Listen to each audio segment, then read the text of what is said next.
Tweyanziza nate katasambuzi Kongo atugemulidde yatuwadde olunaku luno nate nga tukyassa era nga tusumikidde ekyambalo ekyobulamu. Twewulunta okufaananako bunkeesa lukya obwewuluntira mu lusuku olw'engwira oba olwanabuzaana. Kakati tunaagamba tutya ddala kiki kye tuyinza okwekwasa obutamugulumiza n'okumwebaza oyo Sserubaale Guludde Nekkerejjuko Ddundo Omulalamirwa Ssebintu oyo munnaffe ayisa amalombe mu ttaka naye ate ne gatalumira.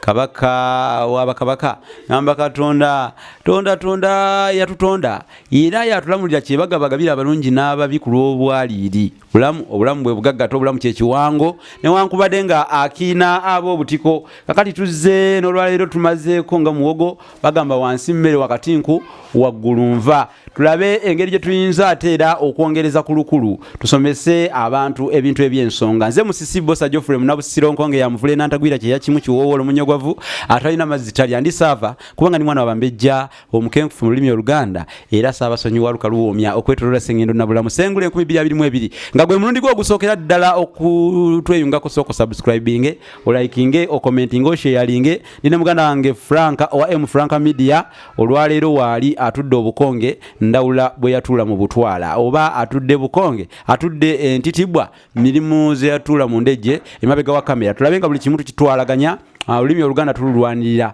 tuli mu kulwanirira olulimi luno abamu beebase kyobola bagamba nti bana muli mu kulya Katonga ali mu kujjula mwe mudemu kulya nga Katonga ajjula munagenda okuzuukuka ng'olulimi lwamwe balusaanyizaawo naye tetujja kukiganya ffe weetuli Olulasange Online TV. Kakati nno bannabyabufuzi mmwe 2025 guno omwaka gwe tulimu mukozese omukisa guno mujjeko Olulasangeye emiwendo gijja kuba mitono mulange mukuba abantu ebirowoozo byammwe mu maaso oba mubibakutere ku mmeeza bo balonde mubalabe banaabalonda oba tebabalonde mujje mutegeeza abantu oba ddala muli bafuzi abatuufu abatuukiridde okufuga 2026 kalulu kagenda okutuuka ng'abantu bakumanyira bakutegedde yita wano Olulasange yolange oba naye weerange namwe abalina bizinesi zammwe mujje mulange emiwendo mirungi nnyo ddala tubayita mujje mulange. M Franka Media bakuba ebifaananyi bakwata video nnungi nnyo beekwata engeri ya nkolo nakambe mu ngeri ya ulutu ng'amazigo okulutimpa olukomako nga gayiika miyita mu ngeri ya kibaaze ate munnange ensekere kyeyita mu kiwalaata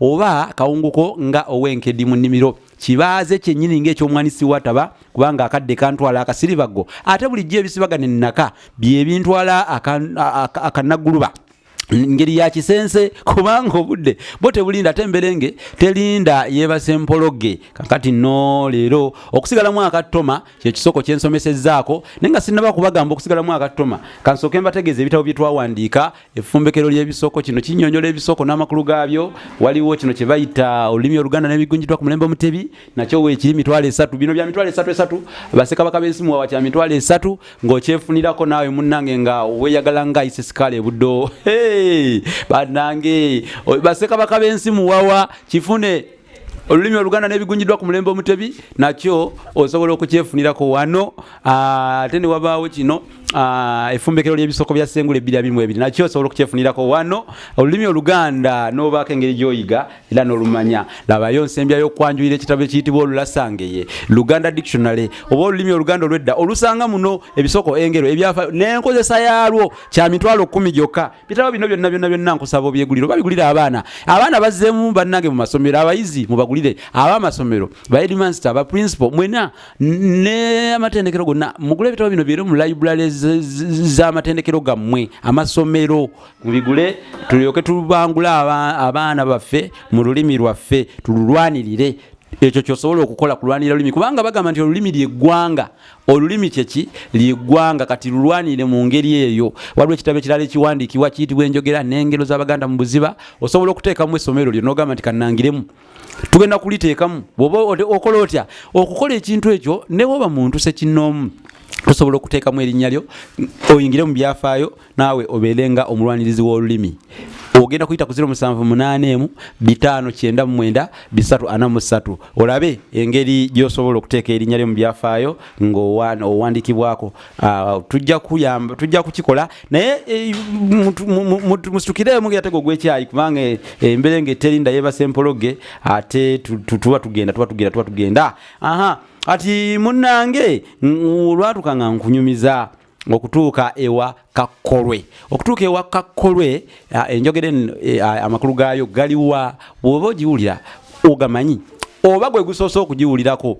Kakkolwe yali mutaka avunaanyizibwa ku mbuga ya Kitinda. Kakkolwe yabeeranga Ddamba eyo mu bizinga. Kitinda ayogerwako Ggoonya. Omanyi Lubaale Kitinda atambulira mu Ggoonya. Kakati Ggoonya eno ye yalyanga abantu ababanga basaliddwa emisango mu Buganda edda baabatwalanga ewa Kakkolwe Eddamba. Naye okutuuka ewa Kakkolwe Eddamba njogera oba kisoko ekitegeeza nti nno muntu kubanga takyalina ssuubi lya kuwona nga talina wawonera agabaga ntuuse ewa Kakkolwe. Okutuuka ewa Kakkolwe butaba na ssuubi lyonna ery'okuwona embeera yonna si kufa kokka naye n'embeera yonna osobola nti ntuuse ew'omutaka Kakkolwe ng'otegeeza nti essuubi likuweddemu ery'okuwona embeera yonna. Kakati Kakkolwe abantu bwe babasaliranga wano Muganda emisango ne gibasinga bwe babasaliranga ne babatwala ne batuukako mu mbuga eya Kakkolwe nga ennaku zino bagamba mbu kaweddemu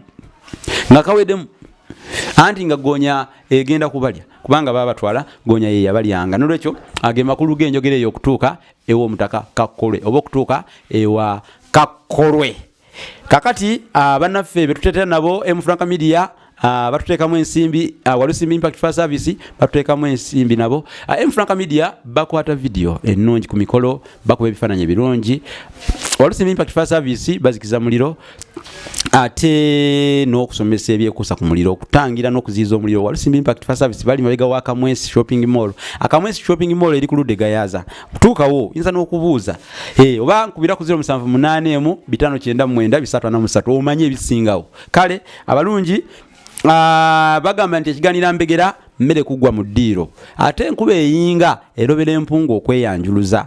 Kakati nno mukkirize ekinyumu ekingi munnange kyaleka emmesa obuwulu ate ndifiira wabuguma enyenje ejjira ku kibanyi bagamba n'ekiwooma kyekifulula obukulu. Ekyamazima bwe muwulira akasiriikiiro nga mumanya nti munnabusiro taliiwo ng'olwo yakubye edda ekibanda oba ng'akubye ebibanda nga ebyeketeya munnange nga kabe kasinge nga yeeyongeddeyo olwo ate agenze ku mirimu gy'abeene emirala. Mbeere bulungi mweraba awangale Magulu Nyondo.